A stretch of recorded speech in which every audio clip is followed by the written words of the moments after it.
চাঁদ রাতের আমল কি? সম্মানিত দর্শক শ্রোতা, আমরা অনেকেই এই চাঁদ রাতের আমল সম্পর্কে একেবারেই উদাসীন। আমরা চাঁদ রাতের আমল কি এই বিষয়টা অনেকেই জানি না। অথচ যদি আমরা নবী করিম সাল্লাল্লাহু আলাইহি ওয়াসাল্লামের হাদিসের দিকে তাকাই যে আসলে চাঁদ রাতে আমাদের কি আমল, তো আমরা একটা হাদিস দেখতে পাই, ইজাস্তাইকাজাল ঈদাইন, যে ব্যক্তি 2 ঈদের রাত্রি জাগরণ করবে, লাম তামুত কলবুহু ইয়াউমা তামুতুল কুলুব, যে সেদিন ওই ব্যক্তির অন্তর মৃত্যুবরণ করবে না, মরবে না, যেদিন সকল মানুষের অন্তর মরে যাবে। তো এই হাদিসের দিকে যদি আমরা লক্ষ্য করি, তাহলে আমাদের চাঁদ রাত কীভাবে কাটানো দরকার, রাত্রি জাগরণ করা দরকার। হাদিসের মধ্যে আসছে ইজাস্তাইকাজাল ঈদাইন, যে ব্যক্তি 2 ঈদের রাত্রি জাগরণ করলো, লাম তামুত কলবুহু, সেদিন তার অন্তর মৃত্যুবরণ করবে না, ইয়াউমা তামুতুল কুলুব, যেদিন মানুষের অন্তরগুলো মারা যাবে। তো কিয়ামতের দিন মানুষের অন্তর মারা যাবে, তারা কারা? তারা হলেন যারা চাঁদ রাতে ইবাদত বন্দেগী করে নাই, আল্লাহ তাআলার হুকুম আহকাম মেনে চলে নাই, আল্লাহ তাআলার কুফরি করছে, নাফরমানি করছে, তাদের অন্তর সেদিন মারা যাবে। তো হাদিসের মধ্যে আসছে 2 ঈদের রাত্রি জাগ্রত থাকা, জাগরণ করা। তো আপনি আসলে কিভাবে এই রাতগুলো জাগ্রত হবেন, জাগ্রত থাকবেন? তো আপনি এই রাত্রিতে বেশি বেশি কোরআন তেলাওয়াত করবেন, জিকির আদায় করবেন, তাসবিহ তাহলিল আদায় করবেন, 2 রাকাত করে নফল নামাজ পড়তে থাকবেন। এটা হলো জাগ্রত থাকার উদ্দেশ্য। কিন্তু আমরা সমাজের মানুষ চাঁদ রাতগুলো কীভাবে কাটাই? কেউ সারা রাত মার্কেটিং করে, গল্পগুজব করে, চার স্টলে বসে, মোবাইল চালিয়ে, অযথা গুনার কাজ করে,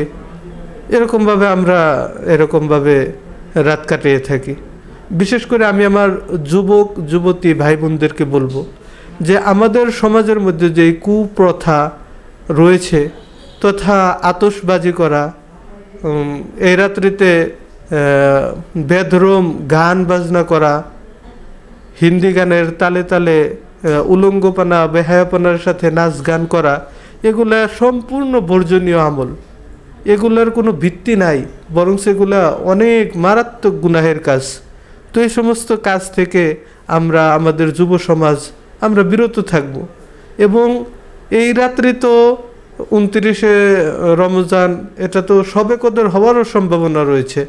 কারণ নবী করিম সাল্লাল্লাহু আলাইহি ওয়াসাল্লাম হাদিসে পাকের মধ্যে বলেছেন, তাহাররু লাইলাতুল কদরি মিনাল ভিতরি, তোমরা শবে কদরকে রমজানের শেষ দশকের বেজর রাত্রিগুলোতে তালাশ করো।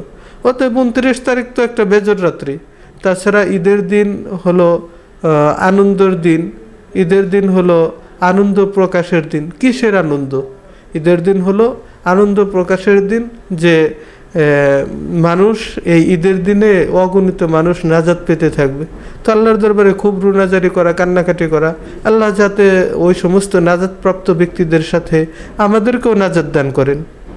তো এই জন্য খুব কান্নাকাটি করা। সাহাবা একরামের আমল যদি আমরা দেখি, হযরত উসমান রাদিয়াল্লাহু তাআলা আনহু, হযরত উমর ফারুক রাদিয়াল্লাহু তাআলা আনহু, তারা তো দুনিয়াতে জান্নাতের সার্টিফিকেট প্রাপ্ত সাহাবা, অথচ তারা এই ঈদের রজনীতে এমনভাবে কান্নাকাটি করছেন যে তাদের দাড়ি মুবারক ভিজে গেছে।